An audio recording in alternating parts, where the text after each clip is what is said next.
Hello and welcome to day 6 of our Small Talk Without Freezing challenge. I'm Emma, and I'm here with Liam. Today, we're going to tackle a really important topic: handling awkward silences in conversations. You know, those moments when you're talking to someone and suddenly there's just silence. Exactly, it can be really uncomfortable, but don't worry, we've all been there. The key is to learn how to recover from those moments and keep the conversation flowing. Emma, can you think of a time when you experienced an awkward silence in a conversation? Actually, yes. I was at a party and I was talking to someone I had just met. We were chatting along fine, but then suddenly, we both stopped talking at the same time. It was really awkward, but then I remembered a phrase that my friend had told me: "How was your week?" It's a great way to fill an awkward silence and get the conversation started again. That's a fantastic example, Emma. Using open-ended questions like "How was your week?" or "What do you like to do in your free time?" can really help to fill those awkward silences.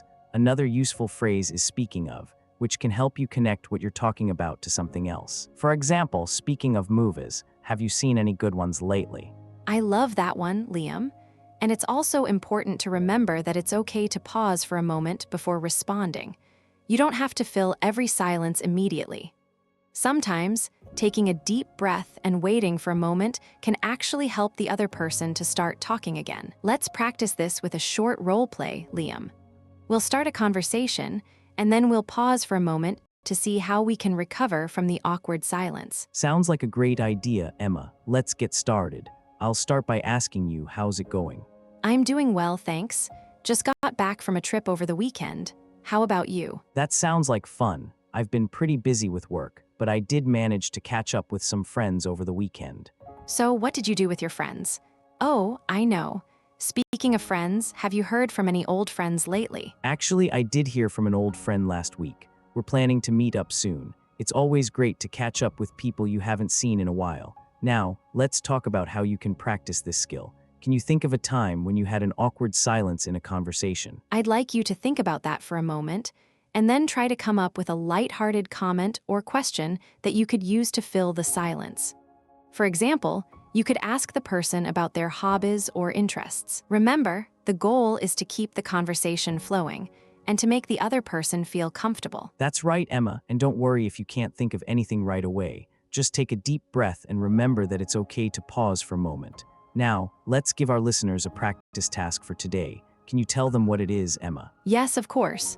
For today's practice task, we'd like you to practice filling an awkward silence with a lighthearted comment or question. Try to think of a few different phrases or questions that you could use in different situations, and then practice using them in a conversation with a friend or family member. And to help you with that, we'd like you to answer out loud. What's one thing you could say to fill an awkward silence in a conversation?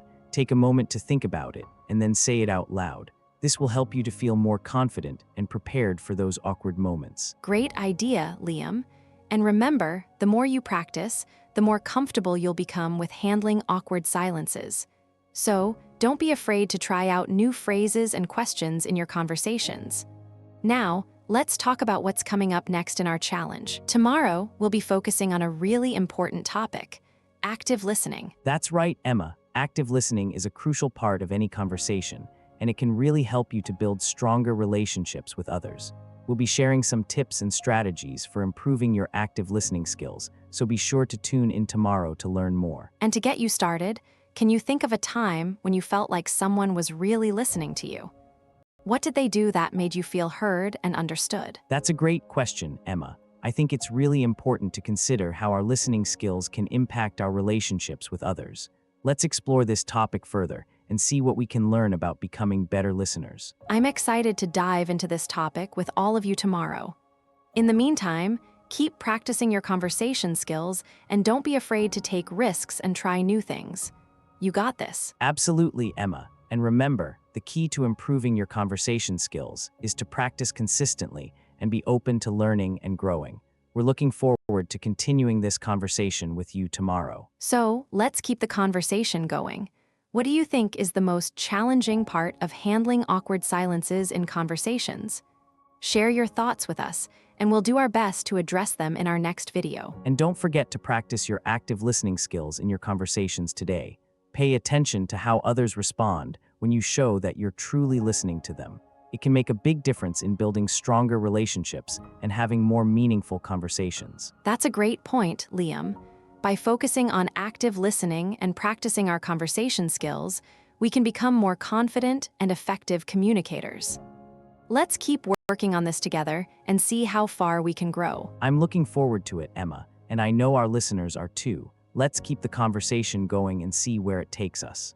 All right, let's do it.